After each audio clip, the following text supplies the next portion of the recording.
Hello, I'm Second Lieutenant Longstreth. And I'm Senior Member Zayan, and today we're going to be showing you how to pre-flight an aircraft. So in order to begin our pre-flight inspection, we will need a checklist. Beginning, first, we need to obtain the weather and density altitude, weight and balance, performance requirements, and the flight plan. However, we will cover that in another video. Let's move on to our required papers in order to fly this aircraft. The acronym we will be following is known as AROW, A-R-O-W, which stands for our airworthiness, and our registration, our operating handbook, and our weight and balance, which is located inside the operating handbook. To begin, we will turn on the master. The pitot heat will come on. Our landing light will come on. Our rotating beacon will come on. Our strobe light will come on. And our navigation lights will come on. To indicate, once the master is on, we can see that all the fuel gauges indicate that we're all full.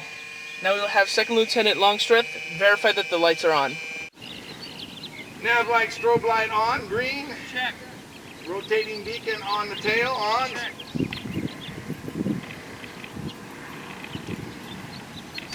Landing light on. Check.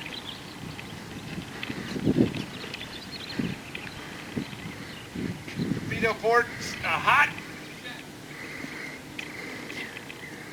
Red nav light, strobe on. We're good to go.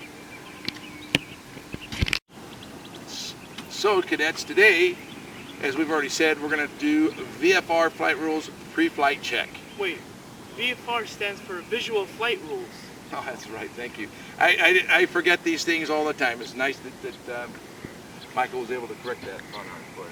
Anyway, what we're going to do is we're going to check the flaps. This portion here is flaps, that's aileron. That helps us turn, this helps us slow down. But we're going to check flaps, we're going to do an exterior walk around of the aircraft, starting with the flaps. Checking linkage and hinge points and making sure hinge points all look tight and they're not loose. Linkage is not loose. Then we'll go to aileron hinges. There are two hinges on this aileron. There's a bent down pin on the end of each hinge. We're going to check to make sure those bent down portions of the pin are still there and the hinge is not loose. Then we're going to walk around and we're noticing that our lighting is still good. We did already a lighting pre-check. But now we're going to go ahead and check to make physically that they're not damaged. We're not using the tip tank today. Actually, let me stop you there, Second Lieutenant Longstreth. Remember how when we were starting up the plane, they indicated they were full? Oh. So we need to check for cows, and I don't mean the ones that produce milk. Oh. So we're looking for color, odor, water, and sediment. Oh. Well, I'm glad I had you along today because I would have had some problems. So anyway, we're going to check fuel. We're going to check odor. We're going to check whether it's clear, which would be, and we're always going to know if it's blue. Blue means 100 low lead, so we want blue. We want to make sure there's no dirt or sediment, and we also want to make sure there's no water. Cows, not the ones with the milk. Also, too, I'm going to do a visual check of the tank. So we're going to check the lid to make sure the vent is operational and well-being, and the seal is in well-being. And we're also going to look here as the sun peeks down and look at the color and the level of the fuel in the tank to make sure that is what the fuel gauges are indicating. Go on down. We're going to do the same thing to this tank. There are 4 tanks on this aircraft. We're going to do 4. This one is full. This is easier to see that it's blue. Vents and seals will look good. We're full for odor and sediments now. Also, while I'm down here, I'm going to check my pant, make sure it's tight. Step back, make sure that the extension on the strut looks good. My tire wear is good. Now I'm going to look at my fuel. It looks good. That goes back. Continue. Air vent to the cabin is open. Cargo space is secure. Cowling is secure. Props leading edge has no nicks. Nicks will create turbulence and create a different type of flow over the prop. Air vent, make sure there's no birds have made any nests in there. Belts, leading edge of this prop. Now this is why the key has been placed up on the dash. Because I would like to be able to turn this prop a little bit more so I get a better visibility of the engine. I have to know if the magnetos are turned off.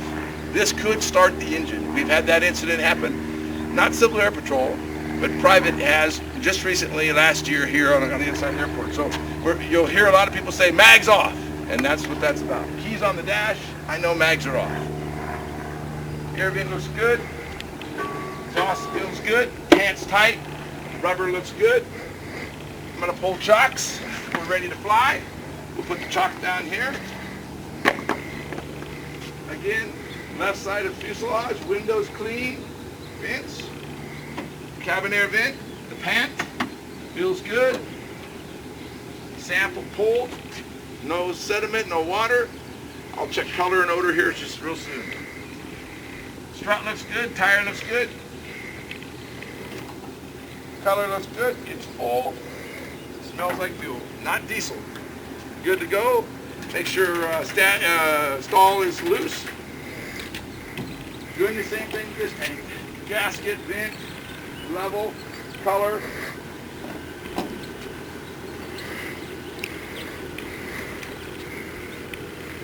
Sediment, water, nav lights.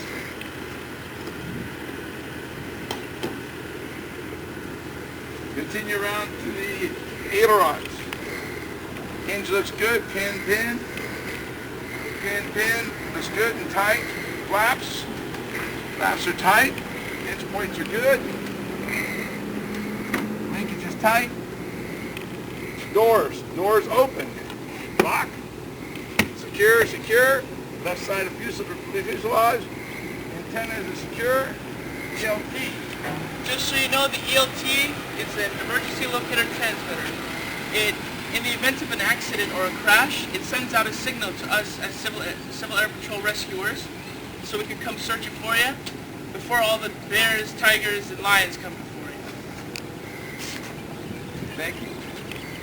Then we're going to go rudder attachment. Looks good and secure. The stabilator. This aircraft is a Piper, and so the whole rear stabilizer is also the elevator. All moves together. You'll notice in a lot of aircraft that this is fixed and they have an elevator portion on the end. Piper decided they want to make the whole thing, so they don't have, like other aircraft, just a stabilizer and an elevator. They have a stabilator. Hinge points look good, pins look good, pins look good, pins look good. Nice and tight, pins look good, pins look good. Screws, nuts and bolts all in there still. Same with the other side, screws, nuts and bolts on the other side. Attachment to the rudder looks good. The antennas look good. ELT. Other antennas look good. Antenna looks good. Okay, so you remember Lizea, why don't you read back that checklist and make sure we got everything. Fuel quantity. Yes. Fuel quality. Yes. Our caps, drains, and vents. Yes. Our engine, oil, and belt. Yes. Our propeller and our air intake. Yes. Our exhaust system. Yes. Surfaces and controls. Yes. Torpedo and static ports. Yes. Gear, tires, and brakes. Yes. Antennas. Yes. Ties, chocks, tow bar. Yes. Baggage door. Yes. And this concludes our walk around. You know what? Since he wrote that back, Senior Man Rosea wrote it back, I did not check engine oil. So this is a great reason why we have the checklist. So I'm going to go check that real quick. We're going to walk it back around to the nose of the aircraft and check it. I missed it.